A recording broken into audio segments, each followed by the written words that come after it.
ለ16ኛ ጊዜ የተዘጋጀው የአፍሪካ ቤስት ብራንድስ አዋርድ ተሸላሚ ሆነናል። ኢቢኤስ ቴሌቪዥን እንግዲህ እዚህ ጋር እንደምታዩት ሞስት አድማየርድ ኢትዮጵያን ብራንድ ሚዲያ የሚል ሽልማት ነው ያገኘው። ይሄ የመጀመሪያችን አይደለም። ባለፈው አመትም በተመሳሳይ ጊዜ ይሄንን ሽልማት ወስደን ነበር። አሁንም ደግመነዋል። ለሶስተኛው ደግሞ በጉጉት እንጠብቃለን። በኢትዮጵያ ደረጃ ብቻ አይደለም ታዲያ እኮ በአፍሪካ ደረጃ ነውና ይሄንን እውቅና ያገኘ ነው።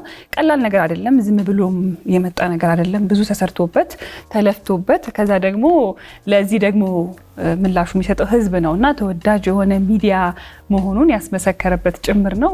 ዛሬ ይሄንን ሽልማት ይዘን ስንገባ እኛም ኩራት ይሰማናል። እናንተ ተመልካቾቻችን ደግሞ በእናንተ ነውና ይሄ መጣው ለእናንተ ምስጋና ይገባቸዋል እንላለን። ትልቅ ክብር ነው፣ ትልቅ ኩራት ነው፣ ትልቅ ደግሞ ኃላፊነት ነው። ስትሸለም አንደኛ ስራህን ሪኮግናይዝ መደረግ መታየት ደስ ይላል።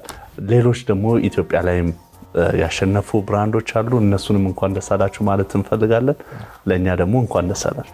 ያው እውነት ነው። እንደዚህ አይነት ሽልማቶች በአፍሪካ ደረጃ መዘጋጀታቸው በጣም ደስ የሚል ነገር ነው እንደ ሐሳብምና አፍሪካ ውስጥ የተለያዩ ትልልቅ ብራንዶች ትልልቅ ተቋማት ይገኛሉ። ግን ከዛ ውስጥ ደግሞ ተመርጦ ደግሞ በዚህ ደረጃ ሽልማቱን መቀበል የሚያኮራም ቢሆን ደግሞ ብዙ እንድንሰራ ብዙ ነገር እንደሚጠበቅብን ማሳያም ጭምር ነው። የሰራኸው ስራ አድጎ ደግሞ ከምትኖርበት ወይ ደግሞ ካለበት ሀገር በተጨማሪ በሌላው አይን መታየቱ ለኛም ትልቅ የሚያኮራንና ደስ የሚያሰኘን ስራ ነውና ኢቢኤስ ቴሌቪዥን በአፍሪካ ደረጃ በዚህ ልክ ሪኮግናይዝ መደረጉና ይሄን ሪኮግኒሽን ማግኘታችን ደግሞ አሁንም በጣም ያኮራናል።